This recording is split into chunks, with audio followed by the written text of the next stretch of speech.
Welcome to Oz Racing Wrap, 8th of August 2010. Leading us off this week, Simon and Sue Evans take out the Rally of Queensland Australian Rally Championship round. In winning the event, Simon and Sue claim their 4th Australian Rally Championship title. Simon and Sue had dominated this event all weekend. They actually had won every stage of the rally from Friday night in Caloundra at the Super Special stage all the way through. It had just been one of the most dominant performances seen in the Australian rally scene for some time. In fact, their times were that impressive, they finished some 2 minutes ahead of the Asia Pacific Rally field. And in the Asia Pacific Rally Championship, a great performance from Glenn and Matt Raymond, the Victorian brothers, who took second outright in the Asia Pacific round. Glenn and Matt drove a great pace and consistency throughout the weekend and were in the right place at the right time to take advantage of a pretty heavy attrition of the front runners in the Asia Pacific Championship. Sadly included in those front runners to suffer problems was Chris Atkinson. Chris had been stopped on stage on the Saturday. The team worked overnight, got the car back. He took part on Sunday. He won a few stages. He posted some impressive times. But sadly, once again, the reliability of the Proton saw Chris perhaps not get the result he thought he deserved. And McRae was also taken out of the rally with mechanical problems. So Proton, a little bit of work to do there. Other great news this weekend, Mark Webber, this time on the right end of a tactical call by Red Bull. Mark had been beaten by Alonso off the line and was third in the Hungarian Grand Prix. But when a safety car came out onto the track, Vettel and Alonso went into the pits. Mark was left on the circuit by the team. He was able to use that clear air to set some impressive times, some really fast laps. And by the time Mark took his stop for the mandatory tyre change, he was able to rejoin in the lead of the race. He rejoined, in fact, in front of Alonso, with teammate Vettel having suffered a drive-through penalty for being over 10 lengths behind the pace car on the restart.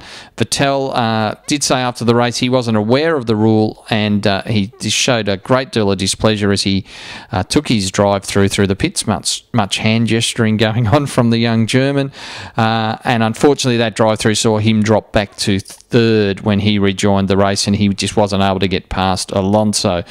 That result and win by Mark sees him lead the championship with 161 points, 4 ahead of Lewis Hamilton in the McLaren and 10 ahead Vettel, his teammate, in the other Red Bull.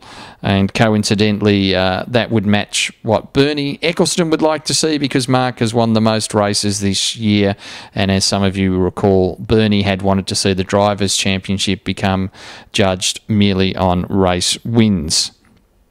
Other great news this week was that Daniel Ericsson gained support from the Australian Motorsport Foundation, part of the CAM's Rising Star program. They've stepped up to provide funding that will see Daniel complete the rest of the F2000 championship schedule in the States. Daniel's posted some impressive results in that series, including wins.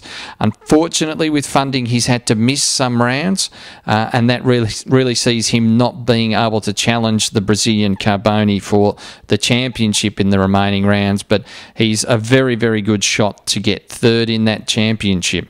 The backing is actually the first time the AMF-SF has stepped up to the plate and backed a driver other than in England, so it's quite an expansion of the program for Martin Stillman and the team down there at the Australian Motorsport Foundation, and hopefully Daniel can repay that faith over the rest of the year, and hopefully in the process secure some drives for testing purposes at the end of the year, but we'll see what develops there.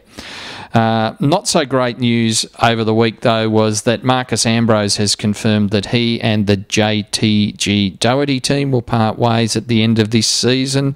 The decision seems to have been driven in large part by Mark, although the team has moved pretty quickly to announce that Bobby Labonte will take that seat. Mark's not sure what his future holds. He doesn't rule out staying in NASCAR, but he also has not ruled out a return to the Australian V8 Championship.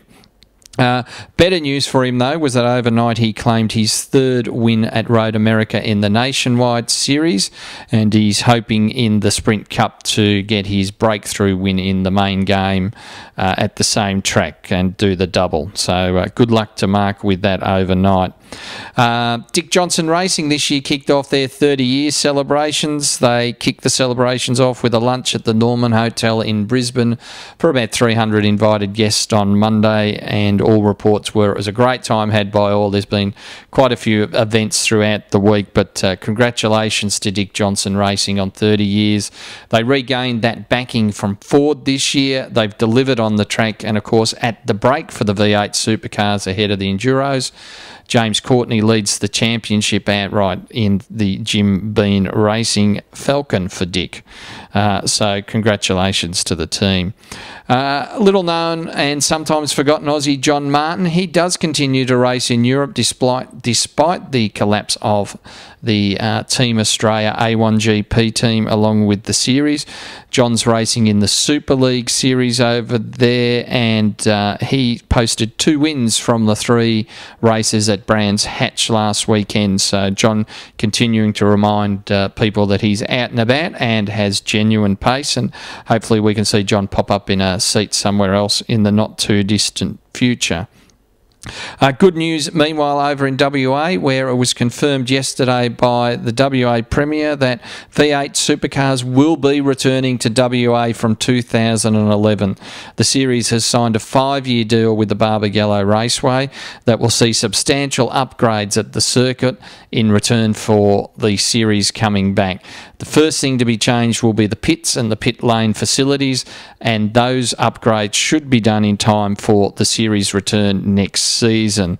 Now, the WA government has stepped up to the plate there. The announcement didn't include exact funding details, but it does involve money from the WA government. Of course, they've got a little bit of money floating around at the moment with the announcement recently that the Red Bull Air Race was taking a season off, and therefore WA would not be hosting a round of that series.